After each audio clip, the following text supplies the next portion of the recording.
Hey everyone, Adam here, So Was Your Podcast. I got to sit down with director David Creed and actress Tamaryn Payne from the upcoming movie Sacrilege.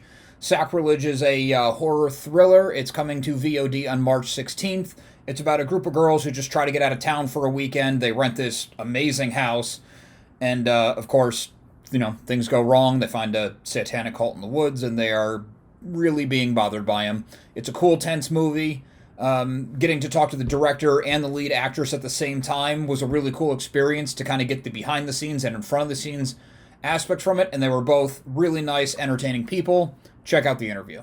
Adam here with So Was Her Podcast. I'm sitting down with David Creed and Tamaryn Payne, who have a new movie out, Sacrilege. How you guys doing? Good. Good. Thank you. Very happy to be here. Yes, thank you very much for coming on. This should be a lot of fun. Before we get to Sacrilege, I always like to ask creative people, what was the spark? Tamaryn, when did you decide you wanted to get into acting? And David, when did you decide that you wanted to start directing? I guess. Like you first? Yeah, you go. Okay. Well, I was going to quite an academic grammar school, and I hadn't done an ounce of acting when I was a kid. But then a little drama competition came up. And I was the only person in my group that knew a play. So I said, let's do some from The Importance of Being Earnest. We put on a bit from this play, and I was on stage for the first time ever. And I was 15. I was just about to choose my GCSEs, and I just fell in love. It was just the most amazing feeling. And from there, it was just sort of blinkers on from that moment, really. Oh, wow. Quite a switch. Yeah. Yeah. And how about you, David? Yeah, well, funny enough, I was a child actor when I was younger, and kind of did the whole big theatre thing, and went to a fairly prestigious kind of drama school back in Essex, where I'm from. But then I was always standing next to kind of theatre director and kind of watching what they were doing, and I thought, I kind of like this side of it really, and yeah, back in those days, they didn't really have any route to go down to do that. So I kind of got out of that and then got into writing and sort of did very well with my writing. And then, thought I'll try and give it a stab doing the whole directing thing. And a guy that kind of mentored me, a guy called Mike Bullen, he wrote a very popular TV show called Cold Feet over here in the UK. And he was great. He was really super helpful. And he just said, look, why don't you, just offer your services up as like a runner on some shorts and stuff like that, and kind of learn the whole, process, because it might not be for you, which I thought was really good advice. So I did, and then like literally just kind of ended up being a runner, then a PA. Then I started working in the camera department, became a grip, did that for a few years, and then kind of just thought, right, I'll give it a whirl with some shorts, and won some awards on a short that I did. And then thought I'd make the leap into features, which was actually about 6 years ago, because it never happens as quickly as you want it to, right? But so that's kind of where it came from. Nice. That's an interesting path you took. It's cool that you got to spend time on sets and kind of get a secondhand knowledge of it before you had to dive into the deep end. Yeah. It's also, I mean, each to their own, but I just found it really useful, being a child actor and then working with actors, you can see both sides of the story. Do you know what I mean? Like where they're coming from and how they, they all have a different process to how they get into a character, but being aware of how they do that. And, some need time on their own, some want permanent kind of collaboration. It's just, I think it was just really useful for me. And then also seeing how, when you as a director say, well, actually, I need the light coming in at 45 degrees because I want the shadow to hit this wall and cover that corner. How long is that actually going to take, right? Because it's not instant.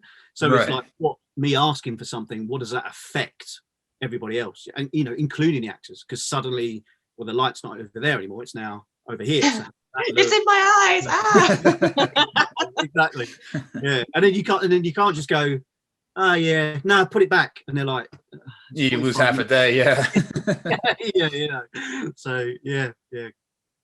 So Tamaryn, on your end, you did a small play or a part of a play, and then you got the acting bug. What was your steps beyond that? Yeah, so then I basically chucked in the towel with academia and I did a BTEC instead. So I was acting every day instead of doing A levels, which I loved. And I was very fortunate. I got into one of the top drama schools at 18. So I went to Arts Ed in London, and had the best time, did a BA in acting. And I had a year of kind of jobbing about and sort of just making ends meet. And I was very fortunate. Within that year, I got casting for a British soap, which is called Hollyoaks, and yeah, got a role on that, and that was huge. That was doing what I love every day with really fun people, and I did that for about 2 years. That was up in Liverpool. So that was big, and I decided to finish with them because I love theatre as well. Like, I love all of it, really. I can't really, if you asked me to choose, I wouldn't be able to choose, but I just felt like, okay, it's been this long. What do I want from my career? Who am I as an actor? And for me, I love playing different characters. I love getting into their voices, their physicality, how they think about things, all of that. So to stay in a soap would be the complete opposite of kind of who I am. So then I went on to do some theatre, and yeah, just been very, very fortunate. Done a mixture of theatre, TV, film, all the rest of it. So yeah, it's been wonderful. Nice. Keeping busy.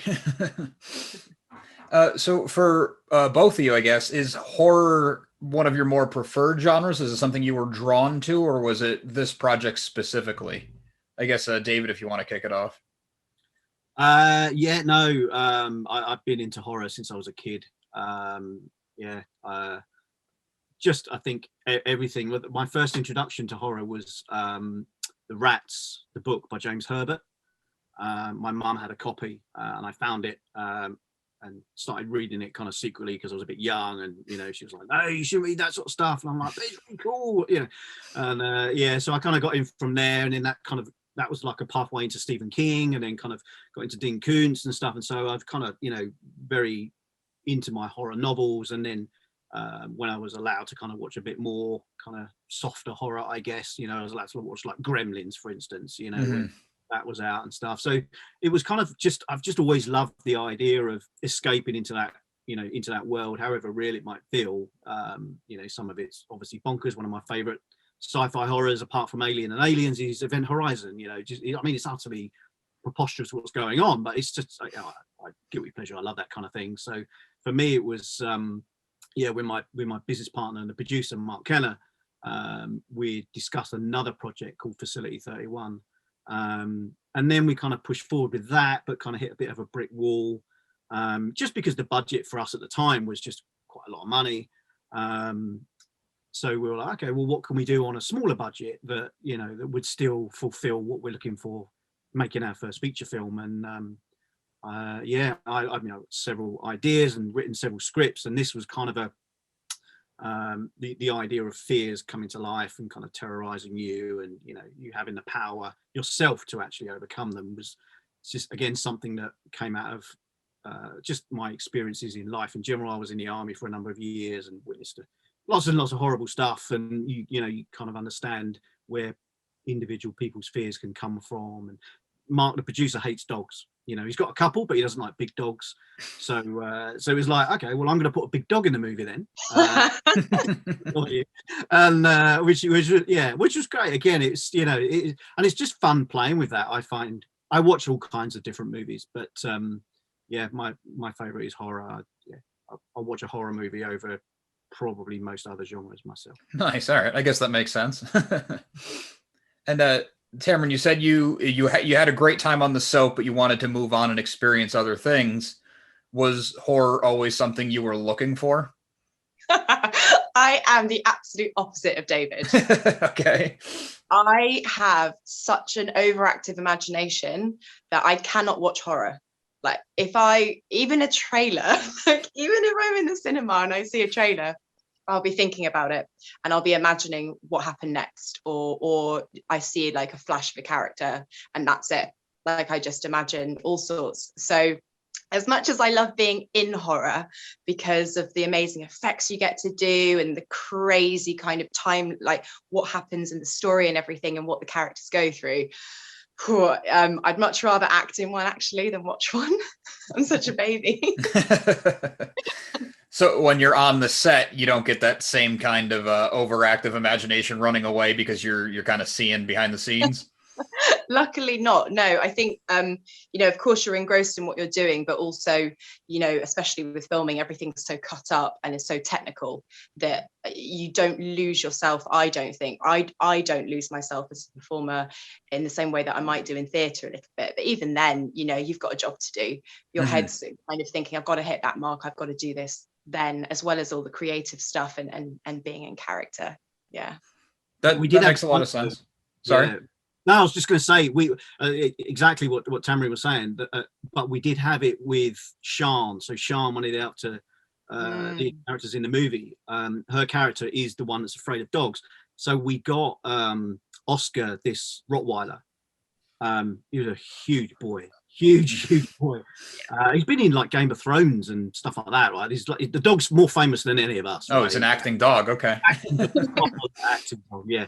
And he's an absolute darling, but obviously to get the right look from the dog, the dog handler, who has two other dog handlers with him as well, you kind of have to rile the dog up, right? You have to get it to a point where it's thinking that it's playing, but it looks like it's being super nasty, right?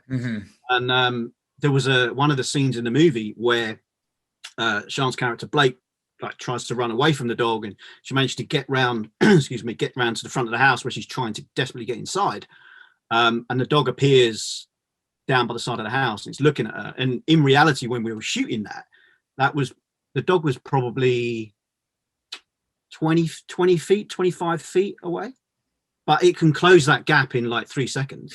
Right. You know what I mean? So what we had was, where the camera was, the dog handler was down the side, so he was out of shot, and he had a toy again that was on the floor, but it was right by Sian's feet.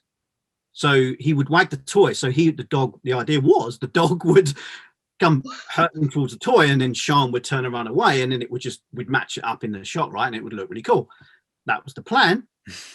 But Sian stood there and she's doing a thing, and it's all going like this, and then all of a sudden, like, the guy's got the toy, but he wagged the toy so hard it came out of his hand. So when Sian went, the toy went in the same direction as Sian. So the dog's just still running towards the toy. So the look on Sian's face of absolute terror is absolute terror. It's real. Real. Yeah, because she's like, what the hell? You know?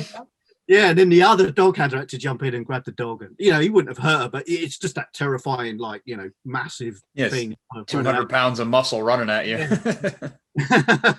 Yeah. So we did have that moment. That's cool. You got to use it. You got to save the shot, use it in the movie, get the real terror in there. Exactly. Yeah, I did tell her as well. I said, "Do you remember that shot?" She went, "Yeah, that's the one where he actually chased me." I was like, yeah, at least it wasn't a wasted effort on her part. Exactly. Yes. Speaking of the house, I know it's not the main focus of the movie, but man, what a house. Where did you find that? Yeah, it was great. Yeah, and actually, Tamaryn can confirm this. They took full advantage of their days off lounging around. we had the best time, honestly. Yeah. Did the whole production stay there? A lot of us did, yeah. So we kind of, where we are in the southwest is quite beautiful. There's the Cotswolds and Forest of Dean. There's all these huge kind of natural forests and stuff. And we wanted to find somewhere that kind of was as in the middle of nowhere as we could actually go, but still had electricity and Wi-Fi and things like that we could use. And it was great because the house itself had these awesome like electric gates, which broke actually, and there's a scene in the movie when the guys are in the van and as they're waiting to kind of go in, and the gates automatically kind of open. We've actually got the gaffer and his spark on the floor with the gates just opening, just slightly out of shot, opening the gates up to let them through. But yeah, the house was great, and it enabled us to, like, we could have, I think it was something like sleeps 14 people or something. Wow. So yes, it was quite a big area, and then also we had room for a production office and kit office, you know, bits and pieces, and yeah, there was makeup rooms And a swimming pool. and a Swimming pool. Every time I film, I'm freezing. And this time, the sun came out on the day that we had to wear the bikinis, and I actually had a swim. It was like the most amazing day. Nice. It never looked like it got too sunny, so I was like, oh man, I wonder if they were freezing, pretending they're in the middle of summer here. It was good. Yes, it was. It was warm over here for certain parts, and then obviously we shot a lot in you know, at night time, as horrors tend to do. Yeah. But thankfully then, yeah, everyone was kind of mostly dressed, apart from Sian when she goes skinny dipping in the swimming pool. But we did put the heating in the pool on for like 3 days before, just to kind of get the temperature up. And right, nice. Yeah, that would have been a little bit chilly. What did you the house where it was located, were you able to use like the clearing in the woods, the paths in the woods, even the interiors? Was it all the same kind of area, or was there a lot more traveling than it looked like? No, that was kind of one of the reasons why we chose it. Yeah, it was we only had like 2 main locations really, which was the ritual area and then the house itself, but we used forest around it and pathways around it, you know, like when Emily's character is he's going for a run, then that's literally just the other side of the wall covered in trees, so we just used that pathway, and then we cheated it as well, so because the actual ritual area was like, it's about an hour away, I think, Tamaryn, was it? I think something like that. It was yeah, kind it was of a little drive away. Yeah. drive, yeah. So we then cheated that and then got her to run into, made it look like she was running in from the same place. Right. And then yeah, like all of the rooms that you see in the movie, everything, you know, the greenhouse, all of that stuff is all actually at that location, which was very handy. Yeah. Cool. Tamaryn, you talked before about how when you're in the horror movie, it's not the same as watching it because it's segmented and you're in, you know, your work mode and stuff like that. Do you find it harder to try to get into that place? Because horror movies are so made up by like tone and score and, you know, all the senses coming together. But on set, it's probably a lot more clinical, is maybe not the right word, but. I mean, every scene is different for what mode you need to get into. I think with horror and a lot of the scenes where you're going straight into the action and you've come from somewhere and you're already really scared and you've already had a load of stuff happen. For me, as an actor, it's very important to get there physically. So through the breath mainly, and maybe even doing something physical, so that I'm not going in cold. And I tend to find that my emotions come from my body. So instead of trying to get in through the head, which of course you can do as well, but I think when things are so heightened and you're running away from something and, you know, there's just a million things that will be rushing through your head, it's nice sometimes to get there physically first, and then the emotions come through that for me. Makes a lot of sense. I'm always curious on what people's processes are for things like that seem, you know, you're not encountering that in your real life. So what are you drawing from? I mean, at least I hope you're not running away from a cult at any point. No, absolutely. Well, hopefully not. No, not anytime soon anyway. But yeah, exactly. Sometimes you don't need to have been through that exact same thing. But if you're just feeling terror, we've all felt terror, and we can all, you know, access that, even if it was something that someone might judge as small. To you, it might have been huge, you know, so you don't have to have been through exactly the same thing. But if you haven't been in that situation and you're finding it really difficult to connect, then I think physically is a really good key as well. Nice. All right. Something else that stood out to me in the movie was the effects that you ended up utilizing. It looked like it was a combination of a little bit of, you know, computer magic and practical effects. And they were really subtle, which I think is important for a horror movie. It kind of makes it more real feeling. How much of that was done in post and how much was done for the shoot day? Yeah, no, you're right. I mean, I'm always been a big fan of practical effects. My favorite horror movie of all time is The Thing. And for me, trying to kind of, you know, bring that mentality of how can we actually physically do this. It's one of the reasons why I personally prefer real locations as opposed to studio sets. You know, I appreciate that sometimes that has to happen, but for me, you know, bringing an actor onto a set and saying this is where you live, this is your house, this is where things are going to happen, you get a much better feeling, and you can see, you know, the way they react off it, because there's physically the right things are there. Do you know what I mean? It's where are you going to go, how you're going to escape. You know, I remember talking to Tamaryn actually about, you know, when towards the end of the movie, when she's got that big moment, and it's like you're confronted by all of these villagers with flaming torches, and, you know, no one's going to let you, you know, she's like, okay, well, where can I go? You know, or if I can't run through them and the van's broken down, then how do I, you know, where can I go? And I think if everything's just a set, I'm not saying that actors can't do it, that's their job to do it, but it makes, I'm trying to make their job as easy as I can, make it believable what I'm about to kind of put them through. Do you know what I mean? So yeah, so the idea was always, let's do as much of the effects as we practically can. And we had a great visual effects supervisor with James Price, who's done lots and lots of stuff before. And then we kind of, what I wanted to do was use the CG stuff as minimally as possible.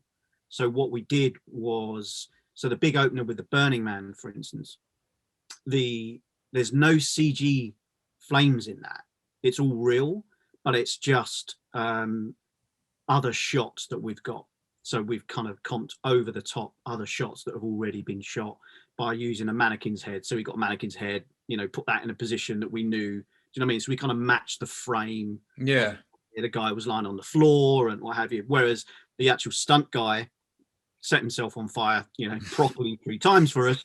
But, you know, as you do as a director, you go, more flames, you know. So you go, well, I can't really do that with him. So let's just add those in, you know. So what you see on screen is 90% real flames on the actual stunt guy, Dave. But the rest of it is, you know, augmented by, you know, prosthetic makeup. For instance, we had Holly, a fantastic prosthetic makeup artist, and she did all the burns and stuff, and, you know, blisters popping and stuff like that. And then same with the Stacey stuff. So when she's, you know, when she starts turning old age, for instance, you know, we shot all of the old age stuff with prosthetics first. So she was instantly like that.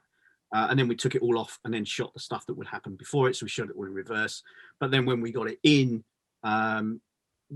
because we didn't have enough time to kind of go, right, I need 5 layers of aging, because, you know, the process, I think it took Naomi like 3 hours just to put 1 layer of prosthetic makeup on, right? So you're like, if it's going to take then an hour and a half to get it off and then another 3 hours to put it on, I mean, you know, she'd have been working like 26 hours or something stupid. So it was like, right, okay, well, let's do this level of prosthetic makeup, and then we can match the two, because the camera is, you know, again, satin shot, framed to be the mirror. So we can lock that off, and then we give that to the CG guys, and then they can kind of manage how she goes from nothing up to the point where she's like looking all hideous. Yeah. Or as hideous as she can be. She's gorgeous, right? So it's like, yeah, how do you make her look that disgusting? But yeah, so yeah, it was a challenge though, definitely, because and even with the bugs, you know, when the bugs are coming out, you know, all that sort of stuff. Again, it's just you know, for me, learning how to use tracking markers, and, you know, they use this like mirrored sphere thing that they walk around and put in the shots and stuff, and it's like, okay, what are you doing there? Oh, I'm getting reflections for you and light bouncing off certain things so I can reflect that onto the CG bugs. And you're like, wow, cool, okay, that's clever. That's that's a lot. yeah. So probably 90% of it is in camera. Very cool. So Tamaryn, you had a lot of heavy lifting to do in this movie, acting wise, and with the physicality. You didn't do a ton of the prosthetic work, or you didn't do the prosthetic work. Is that something you were interested in doing, or have you done it in the past? Oh, I'm always interested. Yeah. I mean, you know, you get to sit in the makeup chair and have a chat for hours on end. There's nothing wrong with that. It's a healthy attitude. Yeah. Of course, I wanted to get on set as well. But yeah, I've done a little bit of prosthetic. The thing that comes to mind is an episode of Casualty that I did where I got a big, got lots of glass in my face.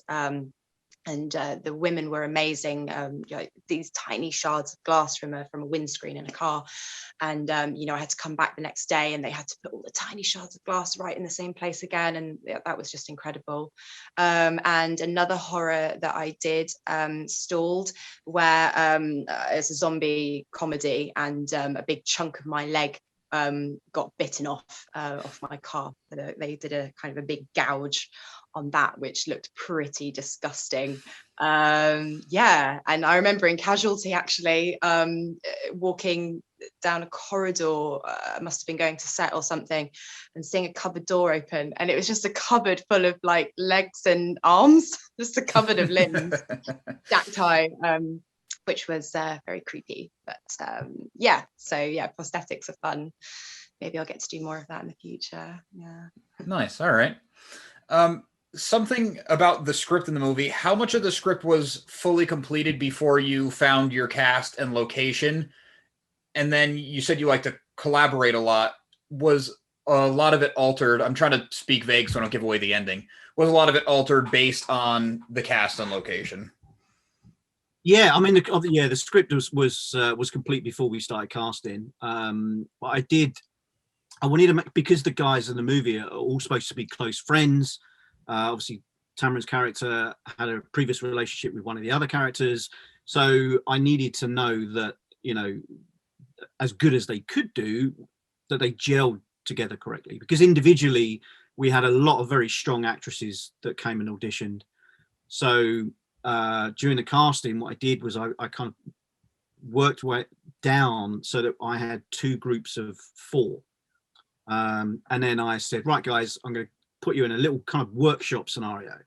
So I want you to go away, and as you're individuals, what characters, I've asked you to be. So just think of some backstory. Don't worry about whether it's anything to do with a movie. Just give me something. I want to see you playing off each other and kind of building relationships like that. And then when I originally put the 2 groups together, I didn't think, oh, right, this is my favorite group. This is the group that is going to make the movie. I purposely tried to kind of go, well, let's just mix it up and put all of these guys together and just see who comes out. And then, I was thinking, oh, maybe I'll probably pick a couple from this group and put another couple in that group, and then that'll be my group. It didn't work out that way at all. It was, and this is no disrespect to the actresses because they were all very, very good. It was just that whatever those guys did with, Tamaryn, Emily, Sean and Naomi, when they came back and we ran through a couple of different scenarios with them, it was clearly obvious that they worked as a group, they gelled as a group. In fact, what came out of it was, what wasn't in the script originally was the photo. Do you remember that, Tamaryn, the photo we took when when it kind of goes into the then being all the horrible moment? That's the last kind of bonded moment for the girls in the movie. That came out of the audition. So when we were in the casting, and I was like, oh, okay, right, let's pretend this. And then we got such a great shot that I took that and said, right, to the DOP, Sarah, I need this that they done in the audition. This has to go in the movie, because they just looked, perfectly matched as characters. So yeah, it's lots of stuff like that kind of comes out of when you're talking to the actors, and even Emily and Naomi, they auditioned for different characters when they came to see me, but it was obvious again when you kind of work with them, you're kind of like, actually, did you Tamaryn, who did you come from? I did. I auditioned for Stacey on right. No, I didn't meet you in person. I did it on some tape. And I thought, oh, I'm not sure. I don't know about this sort of Instagram model. And then, sort of we tried for Kayla instead. So yeah. And it's great because what was obvious, I guess, from that is that the actors are then easy to work with, and they kind of go, okay, well, I kind of thought you were asking me to be this. And it's like, yeah, but I can, in my mind, I can see this character in you. Let's try that. And then, and then it all just came together. And off the back of that, again, working with the actors and saying, well, this is a situation I'm putting you in, which is pretty horrible. But, do you think you'd do this? Because this is how I'm imagining you do this. But what do you think? And then they kind of go, well, okay, can we try it again? I think I'd like to do it like this. And, sometimes you can't because you're just running out of time or whatever it is. But other times it's very, you have to, because you don't know everything as a director, and it's always the part of that collaboration where they go, oh, I've got an idea, and you kind of go, oh yeah, I remember we were shooting the scene with Tamaryn on her first big scare, and we were like, okay, well let's try this. Yeah, shot it like that. I was like, I don't know. And then Tamaryn's like, well, what if I did this towards the camera over here? And we tried that, and it's like, oh, actually that's a really cool shot. Let's go with that. And that's the one that ends up in the movie. Very cool. I wish I could remember what it was that I did. I have no idea. Tamaryn, did you want to elaborate a little bit on your side, your perspective of how that kind of bonding, finding each other process went? Oh, it was really lovely. It was really, you hope that you get on with people in auditions, because ultimately you're going to do better work if you feel nice and relaxed and everything. But for some reason, we just really did click. Like, we came out of that room, we had a great time in the room, obviously, and we'd kind of gone through what we wanted to do beforehand. We got a little bit of prep time. It was a lovely audition that they gave us, lovely process. And we went in and did it and had a lovely time. We came out, we just looked at each other and we were like, that went pretty well, didn't it?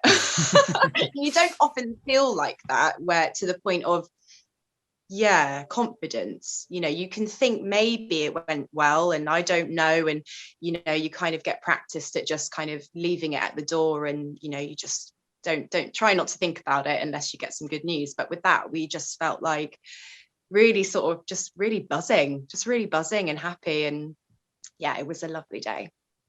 Yeah, that's really good to hear. It's nice to hear that it just clicked and it worked, and then it worked for David's side of things, and it all came together. I don't want to eat up your guys' whole day. I know it's a lot later there for you than it is here for me. So do you want to tell everybody here? So it's fine, mate. Oh, okay. Did you want to tell everybody where they can find Sacrilege when it's out, and maybe where they can find you, your social medias, whatever you want to plug? Go on, David. Sorry, should have. No. So I think it's released in the US on the 16th of March. You can get it in Walmart stores, online. You can get it on Amazon as well. Redbox, I think. Also be available for streaming, I believe, towards the end of March as well, once that's come out. Do you do Twitter, Facebook, anything you want people to look at? No, I think I'm on Twitter as David Creed Director, and Bad Blood Films, Bad Blood Films as well. Awesome. Tamaryn? Nice. Oh yeah, I'm on Twitter. I'm on Twitter is my name, which you can see there, and Instagram as well. I'm just kind of doing random things with lockdown at the moment on my Instagram, so it's not very exciting. Follow Bad Blood Films. There you go. Follow the film. Awesome. Well, I appreciate you both taking the time to come on, talking about your movie. I wish you the best of luck, and we'll get this up before then so we can try to get some eyes on it for you. I appreciate that. I was just going to say very quickly, we have announced our next movie as well. We'll be shooting, a bit later this year, July, August, I think, called The Ripper's Ghost. I've been, Twitter has been really useful, actually. There's something called Showreel Share Day, which is done by an actress, and she puts all these different people's showreels up, and it's been really useful for me looking at kind of outside of the bigger roles, and kind of saying, okay, well, who's good, who haven't I seen, how do I know these people? And it's been, like hundreds of reels I've been watching over the last few days, but from as a consequence of that, I've already found like probably a good half a dozen actors that I would never have known about. That's awesome. Yeah, very good.